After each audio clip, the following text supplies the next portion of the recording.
Grief, quiet loyalty, and an unexpected second chance at living. Key events: Earl's wife Margaret died 8 months ago. Boone was her dog. Earl never bonded with him and considered giving him away, but Boone stays, patient, steady, watching. One bitter November night, everything changes. The dog had been sitting at the end of the gravel driveway for the better part of an hour, staring down the empty road as if waiting for someone who was never coming back. Earl watched him from the kitchen window, coffee growing cold in his hand, and said nothing. He had been saying nothing for 8 months. The farm sat in a low valley outside of Lawrenceburg, Tennessee, where the land rolls and folds like an old quilt and the mornings arrive slow and gray through October. Earl Dawson had worked this land for 31 years, the same fields, the same fence lines, the same creek that flooded every spring and receded without apology. He knew this place the way a man knows his own hands. But since March, since the morning he came downstairs to find Margaret already gone, already quiet in a way that wasn't sleep, the farm had begun to feel like a stranger's property, like something he was merely borrowing. The dog's name was Boone. A golden retriever, 10 years old now, with a white muzzle and a left ear that flopped lower than the right. Margaret had found him at a rescue shelter outside of Nashville 8 years ago, a 2-year-old with anxious eyes and a tail that never fully stopped moving. She had a gift for seeing past fear. She always had. She brought him home in the back seat of her Buick, wrapped in an old quilt, and within a week he had taken up permanent residence at the foot of their bed and in the warmest corner of her heart. Earl had tolerated Boone the way a man tolerates weather, acknowledging it, working around it, never quite resenting it but never inviting it either. He was not a dog person by nature. He had grown up on a working farm where animals had functions, not feelings. His father had kept hounds for hunting and cats for the barn, and affection was considered a luxury that distracted from the work. Earl had carried that belief quietly into his adult life, never examining it too closely. Margaret had never asked him to. But now Margaret was gone, and Boone was still here, and the two of them moved through the house like planets with overlapping orbits, close enough to feel, too cautious to touch. The mornings were the hardest. Boone would wake before Earl, always, padding down the hallway and sitting at the top of the stairs as if listening for something in the rooms below. Some mornings, Earl would find him outside the closed door of Margaret's sewing room, not scratching, not whining, just sitting, patient in the way of animals who have learned that waiting is its own kind of hope. Earl would step around him without a word and head down to start the coffee. He had thought about finding Boone a new home. His daughter Claire had mentioned it gently in the weeks after the funeral, said it might be too much, a dog that size in a house with one person, an old dog with old habits and veterinary bills that only went in one direction. Earl had nodded and said he'd think about it.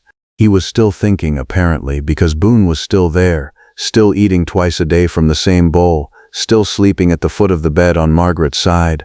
Earl had not moved anything on Margaret's side of the bed. Her reading glasses were still folded on the nightstand, resting on top of a library book she had never finished. He did not think of himself as a man who clung to things. He thought of himself as practical, a man of useful action and measured feeling. He had cried once, at the funeral, briefly, with his jaw tight and his eyes straight ahead. He had not cried since. He considered that a form of dignity. What he had not accounted for was the silence, not the absence of sound. The farm was never truly quiet, with the wind and the creek and the distant machinery of neighboring fields, but the silence of a house where no one else breathed, where no one called his name from another room, where the coffee was made for one and the television stayed off because there was no one to disagree with about what to watch. Boone did not fill that silence, but he occupied it.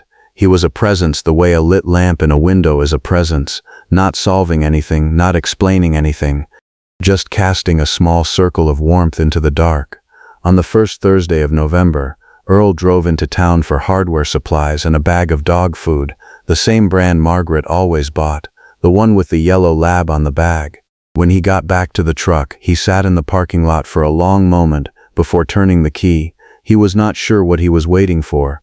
He pulled out onto the highway and drove the 11 miles home in the particular quiet of a man who has begun to understand that something in his life needs to change, but has not yet figured out what, or how, or whether he is still the kind of man who knows how to begin. Boone was waiting on the porch when he pulled up, tail moving, eyes steady, same as every day. Earl looked at him for a moment through the windshield. Then he got out, lifted the bag of dog food from the truck bed, and carried it inside. The cold came early that year. By the second week of November, the fields had hardened and the creek had dropped to a thin gray ribbon between frozen banks. Earl moved through his days on routine alone, feeding the chickens, checking the fence line along the south pasture, eating whatever required the least preparation. A can of soup, a sandwich over the sink. He had stopped setting the table. Boone had begun to slow down. Earl noticed it the way he noticed most things now, quietly, without comment, filing it away somewhere he didn't intend to revisit. The dog took longer to rise in the mornings. He left food in his bowl, which he had never done before. Some evenings he would stop midway across the living room floor and stand very still, as if the effort of crossing the room required a moment of negotiation with his own body. Earl told himself it was the cold, old bones, old joints. The same thing happened to him on mornings when the temperature dropped below freezing and his knees reminded him of every fence post he had ever driven into hard ground. But one evening, clearing the supper dishes, he looked over and found Boone lying near the wood stove with his chin flat on the floor and his eyes tracking Earl with a steadiness that felt different from the usual, not alertness, something quieter than that. Something that sat in Earl's chest in a way he could not immediately name. He crouched down, placed his hand on the dog's side, felt the slow rise and fall of breath, the warmth of the old coat beneath his palm. Boone's tail moved once, a single, unhurried sweep against the floor. Earl stayed there longer than he intended. That night he called Claire. He told her the dog wasn't eating right, moving stiff, seemed off. He kept his voice level, the way he always did, the way his father had taught him without ever meaning to. Claire said she'd look up a vet in the area, said she'd call him back. He thanked her and hung up. He stood in the kitchen for a moment after.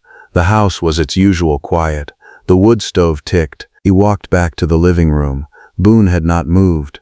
Earl lowered himself into the armchair across from the stove, the chair he had sat in for 30 years, the one Margaret always said was too worn to keep and too familiar to throw out. He reached down and rested his hand on Boone's back. Neither of them moved for a long time. Outside, the wind pressed against the old farmhouse walls, and the temperature kept dropping. The veterinarian's name was Dr. Anita Reeves, a soft-spoken woman in her 40s who ran a small animal clinic 12 miles outside of town. Earl drove Boone there on a Friday morning, the dog riding in the back seat on Margaret's old quilt without being asked, as if he already knew. Dr. Reeves examined him thoroughly and without rushing.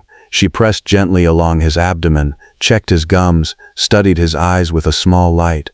Earl stood near the wall with his arms folded and his jaw set, watching in the way of a man who is preparing himself but hopes he is wrong.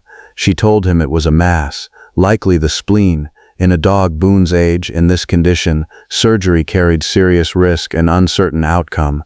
She spoke honestly, the way Earl respected, no softening, no performance. She said they could run further tests, could explore options, but that he should understand what they were likely looking at. Earl nodded. He asked the practical questions. He listened to the answers. He thanked her. On the drive home, Boone rested his chin on the center console between the seats. Earl drove with one hand on the wheel. After a mile or so, without thinking, he reached over and placed his other hand on the dog's head. Boone exhaled slowly and closed his eyes. Earl did not move his hand for the rest of the drive.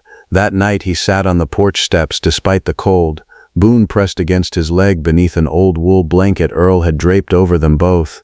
The stars were sharp and closed the way they only get in deep winter over open land. The farm lay still around them. The dark shapes of the barn and the fence line and the bare trees along the creek, all of it exactly as it had been for 30 years. He thought about Margaret, about how she had seen something in this old dog before he was old, before anyone else had bothered to look.